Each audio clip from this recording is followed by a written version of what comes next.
Ukraine just cut Crimea off. Putin's 60,000 troops are trapped. Russia was counting on East Asia's dark alliance to break through the Ukrainian front. Millions of rounds of ammunition from North Korea, thousands of soldiers from across the border, Beijing's quiet logistical support in the background. Putin thought victory was just a matter of time. But there's a force he didn't account for: South Korea.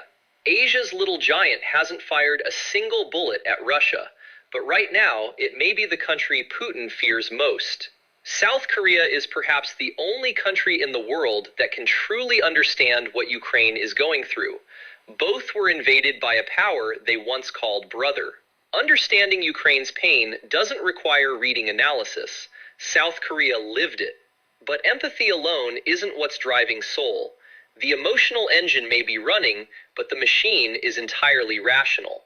If North Korea grows stronger, South Korea dies. Russia is strengthening North Korea, therefore weaken Russia's war capacity.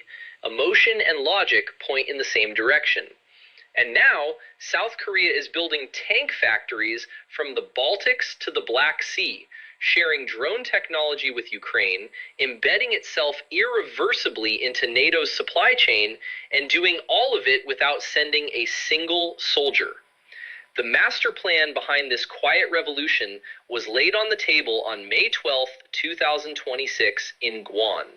South Korea's Defense Acquisition Program Administration met with a NATO delegation for the second time, the first moment in history that an Asia-Pacific nation penetrated Europe's defense backbone this deeply.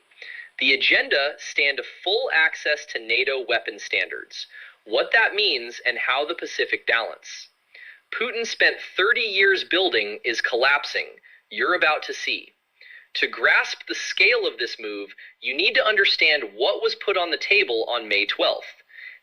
NATO standardization agreements. More than 1,200 technical standards that allow NATO armies to use each other's ammunition, connect communication systems, and operate weapon platforms together. If a German soldier in Poland can use American ammunition, it's because of STANAG. Until now, South Korea sold weapons to NATO countries, but through bilateral deals, country by country, contract by contract. STANAG access transforms this fundamentally. South Korean weapons begin production to NATO standards. Ammunition becomes compatible with NATO inventories. Communication systems integrate with NATO command structures. South Korea is no longer an external arms supplier to NATO. It's becoming a production force embedded inside NATO's defense machine. Severing this chain now means severing NATO's own supply line, an irreversible integration. The physical footprint of this integration is already taking shape. In February 2026, a foundation was laid in the Romanian town of Peti. South Korean defense giant Hana Aerospace officially broke ground on its first European production base. The location isn't random. It's close to the Black Sea and the Ukrainian border. The facility will produce the world-renowned K9 Thunder howitzers and K10 ammunition resupply vehicles. The numbers: K9 Thunder commands over half the global self-propelled howitzer market. It fires 3 rounds per minute, has a range exceeding 40 kilometers, and can reposition within seconds of firing. The K10 is the world's only system that can reload artillery batteries under heavy armor protection using robotic arms in seconds during active combat. Together, they deliver uninterrupted firepower on the battlefield. But the most striking detail, the Facto's local production target is 80%.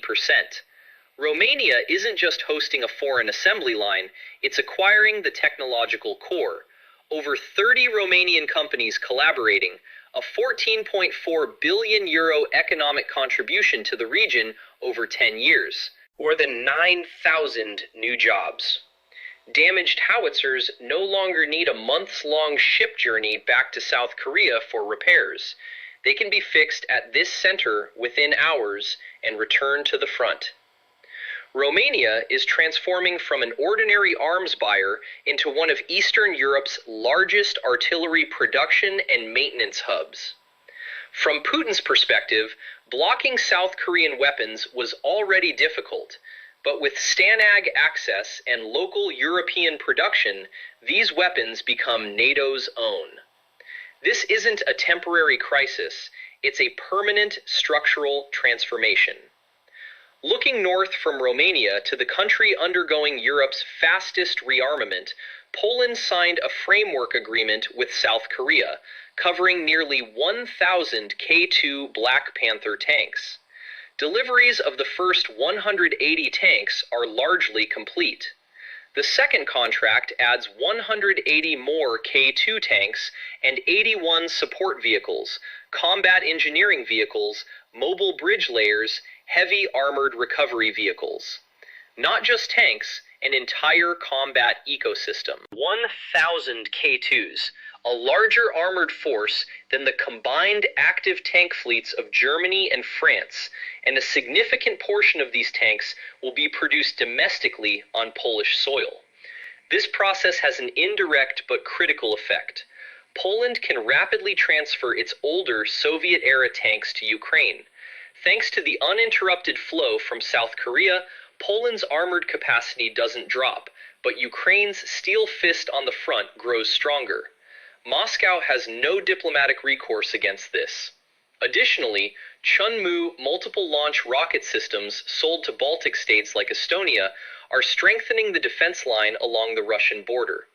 South Korea's presence in Europe isn't concentrated at a single point. It stretches along a line from the Baltics to the Black Sea. And while Seoul builds this line on the ground, its next move goes to the skies, directly alongside Ukraine. Having established armored dominance on land, Seoul is taking its next move to the skies. And here it's working alongside Ukraine. We're witnessing a war doctrine where a $2,000 FPV drone can turn a $10 million tank into scrap within seconds. Ukraine wrote this doctrine covering the absence of traditional air power with thousands of garage-built AI-guided drones. South Korea is watching this live war laboratory very closely because sitting on its border is a regime that could launch a similar drone swarm at any moment. In late 2022, North Korean drones penetrated South Korean airspace and reached as far as Seoul, triggering a major alarm. In May 2026, Seoul and Washington signed a critical letter of intent on drone and counter-drone systems. A joint supply chain is being established, standards unified. This step unites America's technological power with South Korea's production capacity under one roof, and the exchange works both ways. Technologies Ukraine has tested in the field. Autonomous drone algorithms that can bypass Russian signal jammers, find targets without GPS, are an invaluable data source for Seoul. In return, South Korea brings the microchips and sensor technologies that serve as drones' brains. As one of the world's largest semiconductor producers, it can manufacture these components at unmatched speed and quality. Their global leadership in lithium-ion battery technology offers solutions that could double the flight time and range of military drones. In March 2026, a highly roundtable in Seoul marked the peak of this process. Ukrainian experts shared their entire drone warfare experience with South Korean officials. South Korean lawmakers acknowledged that drone warfare is no longer tomorrow's threat, but today's only reality. This powerful combination makes Ukrainian drones stay airborne longer and hit more accurately, but it simultaneously makes South Korea's own defenses impenetrable against North Korean drone threats. A mutual win-win. This is the Geo Network. We go deeper than the headlines on every video. If that's the depth you've been looking for, subscribe. Behind South Korea's rapid and determined action lies a single word: survival. The North Korea-Russia military alliance was the final straw for Seoul. Since 2024, more than 10,000 North Korean soldiers have been deployed to fight directly in Russian ranks. These aren't units providing logistical support in the rear. They're participating directly in trench warfare, assaults, and mine-clearing operations. Among these soldiers stationed, particularly in the Kursk region, are North Korea's elite special forces, artillery specialists, and combat engineers. More than 6,000 have been killed or wounded, but Pyongyang continues sending fresh units. But what truly alarmed South Korea wasn't the casualty figures, it was what Putin gave in return: a nuclear submarine reactor. This means North Korea gaining the ability to launch ballistic missiles from submarines. Second strike capability, a covert nuclear attack capability that can evade satellite surveillance. South Korea's entire missile defense architecture is designed around land-based launch points. A submarine-based threat fundamentally invalidates that architecture. A drone production line. Russia is transferring the drone warfare doctrine it developed in Ukraine to North Korea, from Shahed-style long-range kamikaze drones to FPV tactical drones. North Korea had thousands of conventional guns, but lacked modern reconnaissance and strike capability. Now it's acquiring them. Precision missile guidance systems. North Korea's KN-23 ballistic missiles already had South Korea within range, but their accuracy was poor. Russian guidance technology can bring these missiles to 50-meter accuracy. In April 2025, a KN-23 struck KE, killing 13 civilians. For South Korean cities, that same missile is now far more lethal. And perhaps the most dangerous dimension, thermal shield technology for ICBM atmospheric re-entry vehicles. If Russia provides this technology, North Korea transforms into a genuine nuclear power capable of striking the U.S. mainland, upending not just South Korea's, but the entire Pacific's security equation. The North Korean military, which hasn't engaged in serious combat since the Korean War, is now gaining invaluable battlefield experience in the world's most demanding combat theater. They're learning firsthand how drones hunt tanks, how modern trench warfare is conducted, how to survive against NATO weapons. And when this experience returns to North Korea, it will be used directly against South Korea. South Korea's National Security Advisor, Chung Ho-jin, drew a very clear line. If Russia transfers high-precision weapons to Pyongyang, Seoul will lift all weapons restrictions. Furthermore, North Korea supplies more than half of all artillery shells Russia uses in Ukraine. For South Korea, this is no longer a war in Europe. It's a war where shells fired from its own peninsula are doing the killing. This is exactly where empathy and strategy intersect. South Korea may be the only country in the world that can truly understand what Ukraine is experiencing. Both were invaded by a power they called brother. Ukrainians and Russians shared the same language, culture, and religion for centuries. Many Russians still view Ukrainians as brothers, and that brother crossed the border in 2022. In Korea, the pain runs even deeper. The same language, the same alphabet, the same history. 5,000 years of shared civilization. And in 1950, the North invaded the South. Millions died. Families were torn apart and remain divided today, a wound that hasn't closed in 70 years. The word brother turned to poison in both countries in exactly the same way.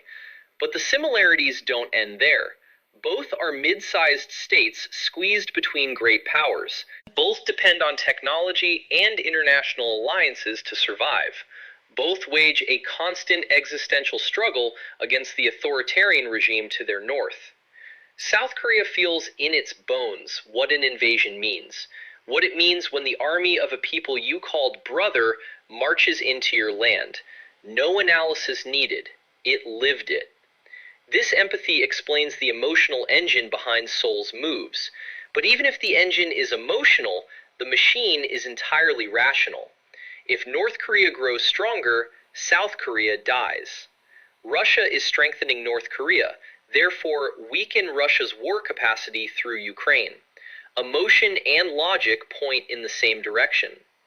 To understand what Putin is losing, you need to step back and see a 30-year picture. After the collapse of the Soviet Union, an unexpected rapprochement between Russia and South Korea. Diplomatic relations were established in 1990. Visa-free travel began. Hyundai and Samsung entered the Russian market. Energy agreements were signed. South Korean shipyards built LG tankers for Russia's Northern Sea Route projects.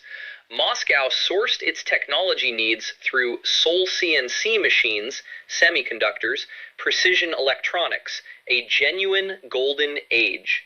The strategic value of this repromant for Russia was immense.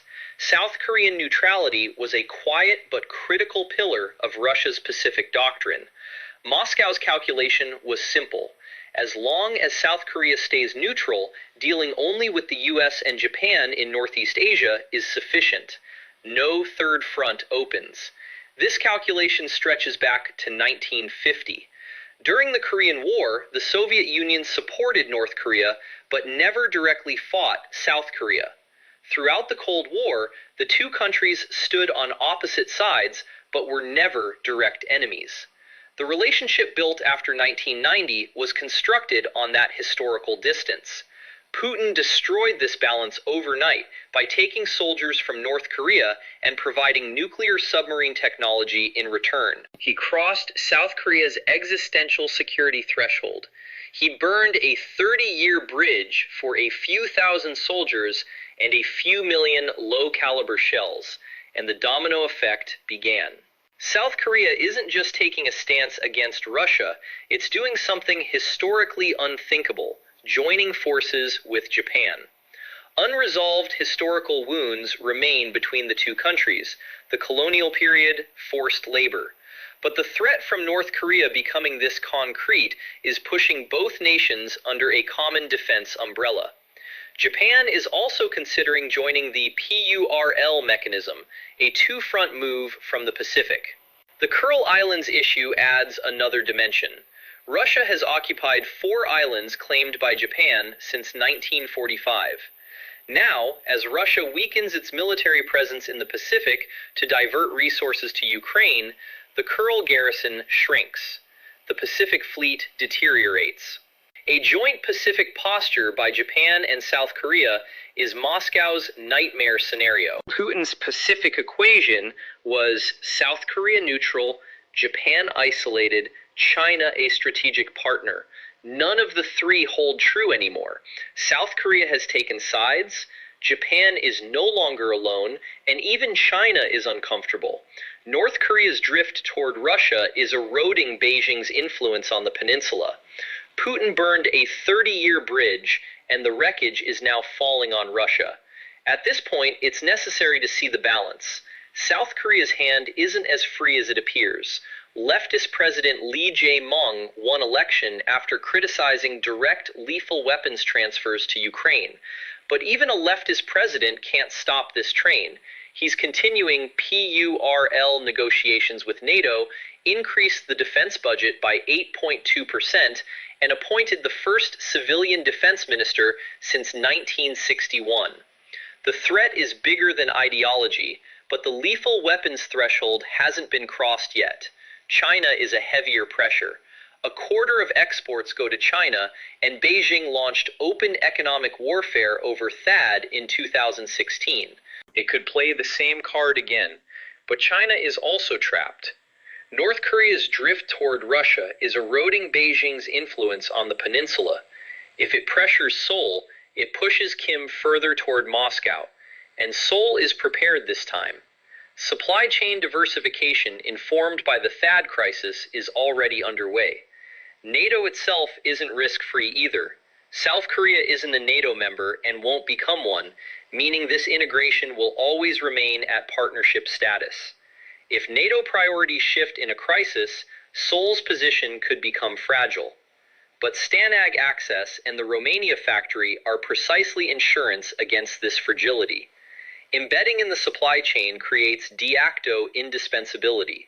And perhaps the deepest structural issue: South Korea doesn't possess nuclear weapons. North Korea does. Russia does.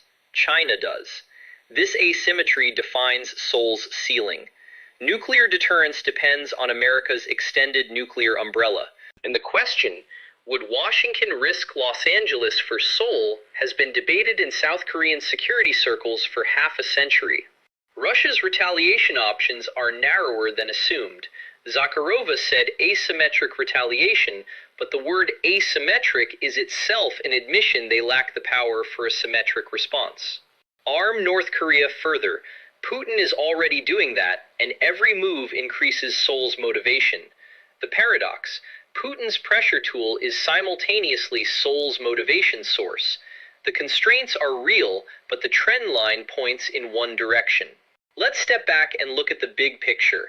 This isn't an ordinary arms, it's the collapse of a 30-year geopolitical architecture. After the Soviet collapse, the visa-free travel established with South Korea, Hyundai and Samsung's entry into the Russian market, billions of dollars in energy and technology investments, a genuine golden age existed. Putin destroyed those bridges for a few thousand North Korean soldiers and low-caliber ammunition. The ripple effect extends beyond South Korea. Japan has made a radical turn in defense policy. Australia is increasing its military budget. The aggressive policies of the Russia-China axis are producing an unprecedented Asia-NATO integration. The Kremlin may have gained a few weeks with those soldiers, but in return, it acquired one of the world's fastest-producing defense industrial powers as a permanent, institutional, and determined adversary. Putin's long war strategy is cracking here. He hoped the West would tire over time, but as NATO stockpiles empty, new systems rolling off Seoul's production lines are keeping Ukraine's army breathing. Time is working against Russia. A new defense architecture is rising from the Pacific to Europe, and Putin triggered it with his own hands. One final reminder: if you'd like the analysis to continue even when you're away from the screen, we invite you to join us on Spotify to make long drives shorter and turn traffic into an enjoyable listening experience. For the effects of this campaign on the Ukrainian front, Crimea's isolation, and the collapse of the supply chain, watch our next video, subscribe to the Geo Network, and thank you for watching.